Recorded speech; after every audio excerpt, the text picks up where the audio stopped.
Assalamualaikum warahmatullahi wabarakatuh. Salam Om Swastiastu. Namo Buddhaya, salam kebajikan dan salam sejahtera untuk kita semua. Kalau Bapak Prabowo Subianto mengundang Muhaimin Iskandar, itu sih sah-sah saja. Karena kita ketahui bersama-sama, Muhaimin Iskandar ini adalah seorang ketua umum partai yang tentunya dia paham benar dalam dunia politik di bangsa ini. Tetapi yang mengejutkan kita semua ketika hadirnya seorang Abu Janda dan Babe Haikal Hasan. Kira-kira mereka ini mau ditempatkan di bagian apa sih? Untuk membantu Bapak Prabowo Subianto dan juga Bapak Gibran Rakabuming Raka di periode 2024 sampai 2029 mendatang.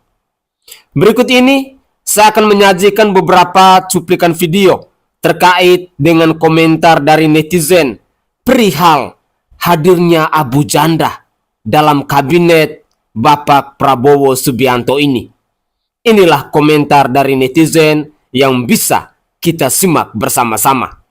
Lagi rame nih calon menteri, banyak yang bikin kaget. Yang paling bikin gua kaget itu namanya Babe Haikal Hasan. Rumornya jadi Wamenkominfo. Yang bener aja. Gue sebagai pendukung Prabowo nih ya, meskipun gua nggak nyoblos, tapi kan gue dukung Prabowo. Gue sering ngomong di sini. Gue kaget kalau Prabowo bagi-bagi kue. Prabowo ini kan mazhabnya zero enemies. Dia loyal sama pendukungnya. I know, gue expect itu. Tapi nggak kebayang aja kalau Wamenkominfo-nya rumornya bakalan Babe Haikal Hasan. Gak ada yang lebih informatika lagi. Gak ada yang lebih kominfo lagi gitu. Kalau bener menterinya lanjut Budi Aristiadi, masa wakilnya Babe Haikal Hasan nih dua maut juga nih. Gak bisa gitu. Founder Kaskus zaman dulu Andre Darwis siapa kek? Ada lagi tuh rumornya Menteri Kebudayaan Giring Ganesha, Giring PSI. Yang boneng aja. Cuman gara-gara dia penyanyi. Gue yang bukan anak abah aja kesel pas zaman dia ngatain Anies melulu. Ya kalau rumor Menteri Kebudayaannya Fadli John itu mah canggih, mantep. Cocok Fadli John ngomongin kebudayaan. Emang dia orang kebudayaan tuh. Nah wakilnya Giring. Ada lagi wakil menterinya rumor Raffi Ahmad. Raffi Ahmad tuh jadi wakil menteri pariwisata apa ekonomi kreatif, gue nggak tahu tuh. Tapi ya Raffi Ahmad nggak bikin gue kaget sekaget Babe Haikal sih. Kan Raffi Ahmad mantep juga dia, doktor. Ya kalau yang lain-lain mah gue nggak kaget ya. Ada Erick Thohir lah, ada orang partai-partai lainnya. Sri Mulyani cukup kaget sih. Ini orang kok jadi menteri melulu nih, kayak nggak ada yang lain aja. Kalau misalnya Anies Mata jadi Wamenlu, rumornya kan bagian Timur Tengah tuh biar dia ngurusin. Ini mah pantas jadi Wamenlu. Malah gue kaget nih selevel Fahri Hamzah rumornya cuma jadi wakil menteri. Kalau Fahri Hamzah jadi wakil menteri, Babe Haikal juga jadi wakil menteri juga. Ini kan levelnya jauh. Masa sama-sama wakil menteri, jomblang juga nih. Gak tahu deh tuh kalau Fahri Hamzah di kementerian apa, gue belum baca tuh rumornya di mana, gue belum lihat. Ya udah deh, kita tunggu aja nih. Kira-kira siapa lagi nih yang datang ke Kertanegara hari ini yang bikin kaget siapa nih?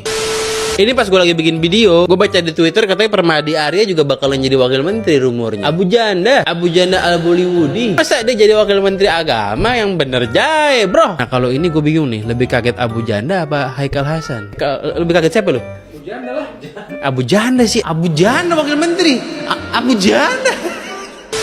Gue sangat berharap Prabowo ini pemerintahannya bisa menjadi pemerintahan yang sangat legend. Gue sangat berharap. Gue golput gak nyoblos, tapi gue cinta Prabowo. Kenapa gue golput? Karena gue gak suka keluarga Jokowi sejak dulu. Gue gak mau pilih Gibran. Jadi kalau beneran suka Prabowo sih, menurut gue harusnya gak suka Jokowi ya. Karena historinya panjang nih. Persaingan kerasnya ini kan dari zaman gue kecil sampai gue tua keras banget begitu loh. Ya udah deh, semoga Gibran nganggur. Lengan dikit Abu Janda jadi wakil menteri agama. Presiden terpilih Prabowo Subianto memanggil para calon pejabat kementerian yang akan membantunya. Benarnya ternyata Abu Janda juga diundang untuk bertemu dengan Pak Prabowo. Bahkan dikabarkan Abu Janda ditugaskan untuk tetap fokus mengurus masalah intoleransi seperti yang dia tulis di medsosnya, lengkap dengan video pertemuan dengan Pak Prabowo. Apakah Abu Janda akan menjadi wakil menteri agama? Menarik di sini, Abu Janda sedang kampanye framing negatif kepada Bu Retno Menteri Luar Negeri karena Bu Retno rajin untuk mengkampanyekan kemerdekaan Palestina. Karena diketahui Abu Janda memang mendukung dari Israel. Logiknya artinya Abu Janda tidak suka kepada orang yang mendukung Palestina. Kalau begitu berarti tidak suka juga dong dengan Pak Prabowo yang begitu juga dong. Atau mungkin menurut Abu Janda, Pak Prabowo dan Pak Jokowi mendukung apa yang dia dukung. Menurut kamu bagaimana? Mana? Kalian udah pernah dengar belum bocoran-bocoran calon menteri yang ada di pemerintahan Prabowo? Inilah calon-calon menteri yang bakalan bergabung di pemerintahan Prabowo. Nih mantap semua nih kayaknya nih ya kan. Menurut kalian, apakah nanti di pemerintahan Prabowo ini akan lebih baik akan lebih maju dibandingkan pemerintahan Jokowi. Menurut kalian gimana? Tapi nih, gue dengar-dengar ya kan, ada isu-isu yang mengatakan Abu Janda, dengar ya, Abu Janda masuk di kabinet Prabowo. Astaga, astaga, ini nggak salah nih, yakin nggak salah. Wah, padahal kita tahu sendiri lah ya, kemarin Prabowo mengasih bantuan, memberi bantuan ke Palestina, ya kan? Tiba-tiba yang satu ini bela Israel, kawan, bela Israel. Bayangin. Ya, semoga isu ini nggak benar ya. Semoga nggak benar. Kacau soalnya. Nih satu lagi nih masuk nih. Aduh, kacau, kacau. Memang rata-rata orang yang masuk kabinet orang yang pintar menjilat, coy. Real, asli, orang yang pintar menjilat. Apakah tidak ada orang lain selain Abu Janda? Atau apakah tidak ada orang lain selain Babe Haikal Hasan? Ataukah tidak ada orang lain lagi selain Raffi Ahmad misalnya? Banyak komentar dari netizen yang menilai bahwa orang-orang yang diundang oleh Bapak Prabowo Subianto ke Hambalang itu adalah pribadi-pribadi yang menurut komentar dari netizen itu sangat tidak berkualitas.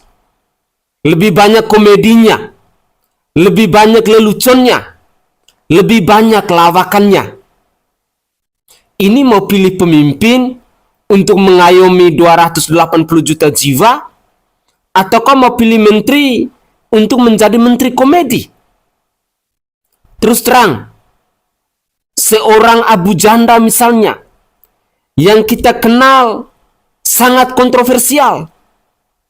Dan pribadi-pribadi seperti Abu Janda ini adalah pribadi-pribadi yang menurut saya secara pribadi tidak mampu untuk mengayomi.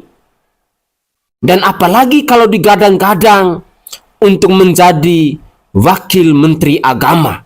Wow. Benar-benar kocak dah ini nanti. Ya, harapan terbesar saya, semoga saja Bapak Prabowo benar-benar menaruh orang yang tepat pada jabatannya masing-masing, sesuai dengan keahliannya, sesuai dengan kemampuannya, sesuai dengan bidangnya. Kalau Menteri Informasi misalnya Budi Ari, lalu wakilnya misalnya Babe Haikal Hasan, mau jadi apa bangsa ini? Sementara belakangan ini sebenarnya lagi ramai didiskusikan terkait dengan kelemahan-kelemahan yang ditunjukkan oleh Menteri Informasi. Yang dinilai juga seorang Budi Ari, dia benar-benar tidak paham dengan tupoksinya dia. Apalagi kalau didampingi oleh Babe Haikal Hasan. Makin kocak dah negara ini. Pemirsa sekalian, cuplikan-cuplikan video tadi semoga saja bisa mengetuk pintu hati kita. Agar orang-orang ini ke depannya harus benar-benar kita perhatikan. Karena jujur, harapan kita bahwa orang-orang yang dipilih oleh Bapak Prabowo Subianto untuk membantu beliau selama 5 tahun yang akan datang itu adalah orang-orang yang berintegritas, adalah orang-orang yang punya kemampuan, orang-orang yang punya skill, orang-orang yang ahli di bidangnya, bukan asal pilih. Ataukah ini ada momennya mau balas budi? Kalau memang benar ada momen balas budi, itu sangat disayangkan. Negara sebesar Indonesia ini mau jadi apa? Mari kita dengarkan lagi komentar dari netizen yang lain. Inilah cuplikan video selengkapnya. Coba, kita lihat ada dua ormas besar. Sekjennya jadi calon menteri, Bang. Saifullah Yusuf, ada Prof. Abdul Mukti, terbaik. Kalangan-kalangan profesional sudah kita bisa cek. Ada Bu Sri Mulyani, ada Erick Thohir, ada yang kemudian proposal ahli AI dari China kalau tidak selalu, yang selalu mengulang-ulang statementnya bahwa saya asli Indonesia. Seakan-akan ada orang yang meragukan keindonesiaannya. Atau ada kawan-kawan kita yang alumni Kartini Club atau University of Karni Ilyas. Mulai dari Babe Haikal. Coba bayangkan, nggak kebayang bagi kita akan menjadi bagian dari pemerintahan Prabowo. Pak Pigai, kalau Noel kan kita sudah tahu. Noel ini kan wajahnya dua, wajah Jokowi dan wajah Prabowo. Kalau nggak dapat juga kan keterlaluan ya nggak. Nah, yang sebenarnya saya bayangkan itu Bang Kodari juga dipanggil gitu loh. Dan ikut audiensi karena memang sejak awal selalu menjelaskan Jokowi dan Pak Prabowo itu satu bagian penting. Mungkin Bang Kodari ini ingin berjuang di mazhab yang lain, tidak harus menjadi bagian di dalamnya. Nah, yang ingin saya katakan adalah mestinya ke depan kita tidak lagi ada persoalan-persoalan kebangsaan kita itu terulang. Dulu ada yang bilang masih lebih baik lalat yang mengelilingi bangkai daripada ulama yang mendekatin pemimpin. Siapa dulu ya yang ngomong ya? Inilah yang disebut apa? Kata Ka'ab bin Malik. Ka'ab bin Malik bercerita, ini bukan hadis ya, Ka'ab bin Malik yang ngomong. Lalat yang berkumpul di dalam sebuah bangkai lebih bagus daripada ulama yang berkumpul di depan pintu penguasa. Siapa dulu ya yang ngomong ya? Berarti kamu itu nggak lebih bagus dari lalat yang mengelilingi bangkai. Hah? Hah? Ya intinya kita diminta untuk membantu Bapak dan kita akan selalu membantu dengan yang terbaik. Ya, yang terbaik. Kita diminta membantu Bapak ya, sesuai dengan bidangnya masing-masing gitu ya. Maka saya paling tidak ketika pondok pesantren dimasuki politisi-politisi busuk fokus di bidang moderasi, toleransi, semacamnya. Walaupun kita berangkat masuk ke beliau bersama-sama, tetapi dengan tugas bidang masing-masing, dan juga gabungan dalam bentuk bagian. Tapi yang jelas ada amanah presiden. Salam logika, guys. Akhirnya gua menemukan kata atau julukan yang tepat untuk menamai kabinet Prabowo Gibran kali ini. Apa itu? Yaitu kabinet balas budi. Karena apa? Ya, karena dalam kabinet ini ada Budiman Sujatmiko, ada Budi Ari, ada Budi Santoso, ada Budi Sadikin, dan Budi Gunawan. Terakhir ada Budi Haikal. Itu mah bukan Budi tapi Babe Haikal. Artinya tahun 2024 ini adalah tahunnya si Budi. Gimana? Setuju? Saudara, kesehatan nggak bayar, subsidi listrik, subsidi BBM, kemudian sekolah harus kita bikin nggak bayar, gratis. Kemudian kita akan kasih Apa sih penjelasan Prof yang bikin Pak Prabowo tuh sampai terkesima? Saya nggak bisa klaim bahwa Pak Prabowo terkesima atau enggak. Tapi saya sangat menghargai Pak Prabowo bersedia mendengarkan. Pasti yang saya sampaikan kepada beliau adalah data, bukti-bukti ilmiah. Ada bukti bahwa penyediaan makan gratis di sekolah itu meningkatkan prestasi belajar anak-anak. Kalau kita belajar kan perlu konsentrasi ya. Kalau misalnya perutnya lapar itu pasti ntar mikirnya kemana-mana gitu kan. Nah ternyata dari hasil riset itu 20% dari kalori yang kita asumsi dari yang kita makan itu 20%-nya itu dipakai untuk kinerja otak. Gizi itu bagus kalau itu memang berdampak bagus. Jadi kalau misalnya kita bilang ini anaknya makannya tempe, tetapi ternyata memang ada kenaikan, itulah yang gizi bagus. Ya, semoga saja bacotanmu bisa dibuktikan di saat Anda sudah menjadi seorang menteri. untuk membantu Bapak Prabowo Subianto dan Bapak Gibran Rakabuming Raka dari tahun 2024 sampai tahun 2029. Karena jikalau bacotanmu itu tidak mampu Anda buktikan, maka saya sangat yakin dan percaya sepanjang-panjangnya gelarmu itu akan dihujat dan akan dikritik oleh netizen Indonesia. Pemirsa sekalian, saya berharap bahwa ke depan kita sebagai masyarakat harus benar-benar menjadi pribadi yang kritis. Karena jujur, kalau kita mau lihat ke pemerintahan saat ini, hampir 95% itu semua partai merapat ke pemerintah. Setahu saya sih saat ini cuma ada 3 partai atau hanya ada 2 partai yang tidak berkoalisi dengan Bapak Prabowo Subianto ini. Artinya bahwa kita sebagai masyarakat itu benar-benar harus berperan aktif untuk melihat segala keputusan dan segala kebijakan yang akan diambil oleh pemerintah. Kalaupun ada keputusan ataupun kebijakan yang tidak berpihak kepada rakyat, itulah waktunya, itulah saatnya harus kita kritik. Kita hidup di negara demokrasi. Selama kita tidak menghina, selama kita tidak membuli, sah-sah saja. Karena kritik itu penting. Pemerintah yang baik, ketika pemerintah mau mendengar aspirasi ataupun kritikan-kritikan dari rakyatnya. Karena mereka dipercayakan menjadi pemimpin itu bukanlah raja, tetapi mereka diberi kepercayaan untuk menjadi pemimpin itu sebagai hamba. Hamba untuk melayani masyarakat. Karena jujur, mereka itu menjadi pejabat dibayar dengan menggunakan uang rakyat, bukan uang mereka sendiri. Dengan demikian, wajib hukumnya kita sebagai rakyat harus terus memperhatikan segala keputusan dan segala kebijakan yang akan dilakukan oleh pemerintah di saat dalam setiap keputusan, di saat dalam forum apapun, ataupun hal-hal yang tidak berpihak kepada rakyat, kita harus bersuara.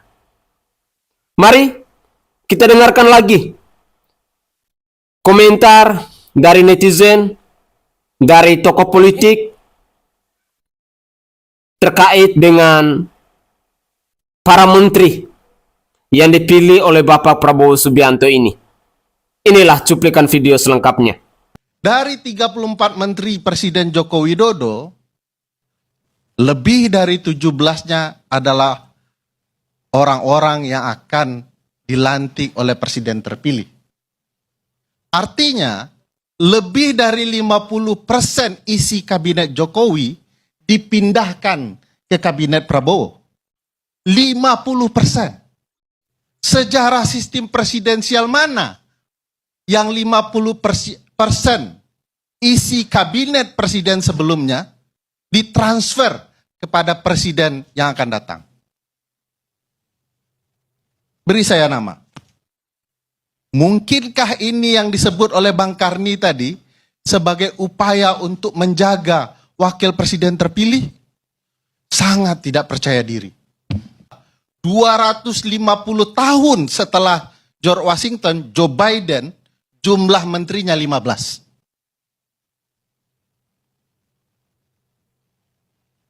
Kurang apa yang tidak diurus oleh menteri-menteri dalam sistem presidensial Amerika?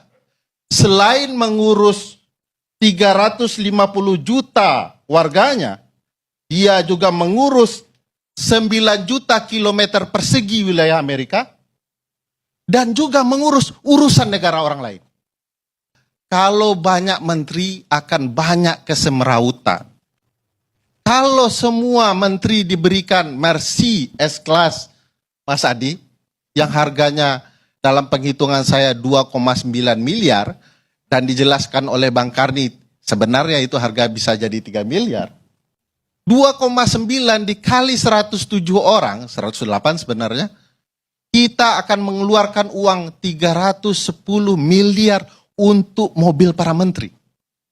Sementara kita bercita-cita mau memberantas kemiskinan dengan makanan bergizi gratis. Kenapa disebut kabinet? Karena itu bermakna kabinet, yaitu ruang kecil. Orang-orang raja di ruang kecil inilah yang disebut orang-orang di kabinet. Kabinet. Karena dia ruang kecil, masa diisi orang banyak? Sesak nanti napasnya. Kurang oksigennya.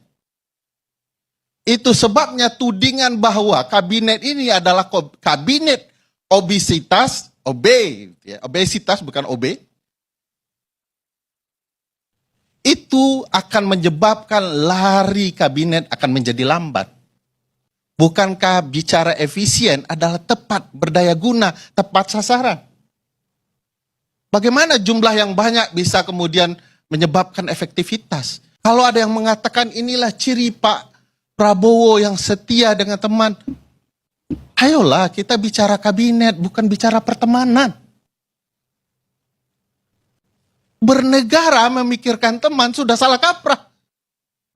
Tinggal 3 hari lagi, tanggal 20 Oktober, Pak Prabowo akan segera dilantik dan Pak Jokowi akan segera pulang kampung ke Solo. Pak Jokowi sendiri mengatakan sorenya langsung ke Solo.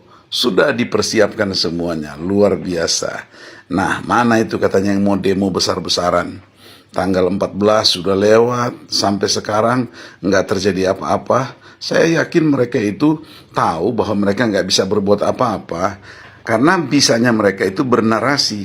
Dan bernarasi sekalipun narasi kebencian, Jokowi tidak melakukan apa-apa. Biarin aja, sampai tanggal 20 mereka akan merayakan kemenangan yang tidak pernah dicapai, yaitu kemenangan ilusi, kemenangan hayalan.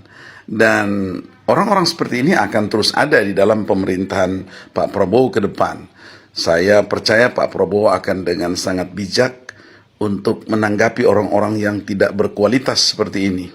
Karena otak tanpa hati sama dengan orang bodoh, orang yang tidak berguna apa-apa kecuali bisanya merusak. Padahal Indonesia tidak memerlukan orang-orang seperti itu. Mereka juga sudah tahu bahwa mereka memang tidak diperlukan, tetapi mereka tetap keluar-keluar karena mereka hidupnya dari situ. Karena itu ya rakyat bangsa ini, oke, mari kita tenang, aman, dan kita tentunya memang harus terus mendukung perjuangan pemerintah untuk Indonesia yang maju di bawah kepemimpinan Pak Prabowo dan Gibran. Oke, selamat menyambut pergantian kepemimpinan untuk Indonesia tanggal 20 Oktober. Oke guys, hari ini tanggal 18 Oktober 2024, artinya 2 hari lagi Bapak Prabowo Subianto dan Bapak Gibran Rakabuming Raka akan dilantik secara resmi untuk menjadi orang nomor 1 dan nomor 2 di Negara Kesatuan Republik Indonesia. Artinya secara sah kita sudah punya presiden yang baru dan wakil presiden yang baru. Dari komentar-komentar yang sudah kita simak bersama-sama, ada satu hal menarik ketika kita mendengar obrolan dalam ILC tadi, Indonesia Lawyers Club. Harapan saya bahwa apapun yang terjadi, kesejahteraan itu benar-benar bisa diwujudkan di tengah masyarakat Indonesia. Apalagi dengan jumlah menteri yang begitu banyak, yang akan menghabiskan miliaran bahkan triliunan rupiah uang rakyat hanya untuk membiayai hidup mereka. Dan dengan demikian, harapan kita bahwa mereka benar-benar bisa bekerja secara maksimal. Walaupun Dalam cuplikan-cuplikan video tadi, banyak sekali muka-muka calon menteri yang mengejutkan kita semua. Karena kita sangat yakin orang-orang yang ditempatkan tidak sesuai dengan porsinya, tidak sesuai dengan skillnya, tidak sesuai dengan keterampilannya, tidak sesuai dengan profesionalitasnya, pasti akan merugikan kita semua. Dan dengan demikian, saya berharap bahwa kita masyarakat Indonesia, khususnya kita orang-orang yang tidak bergabung dalam partai politik, orang-orang yang tidak punya kepentingan, tetap harus bersuara lantang untuk mengkritik segala keputusan ataupun kebijakan ataupun perubahan-perubahan lainnya yang akan diputuskan oleh pemerintah 5 tahun yang akan datang. Semoga saja segala janji-janji kampanye yang disuarakan oleh Bapak Prabowo Subianto dan Gibran Rakabuming Raka bisa segera terrealisasi. Dan itu akan berlaku selama 5 tahun, dari 2024 sampai 2029. Dan pesan saya, mari kita terus mendukung pemerintah atas segala keputusan dan kebijakan yang baik untuk membangun bangsa dan negara ini.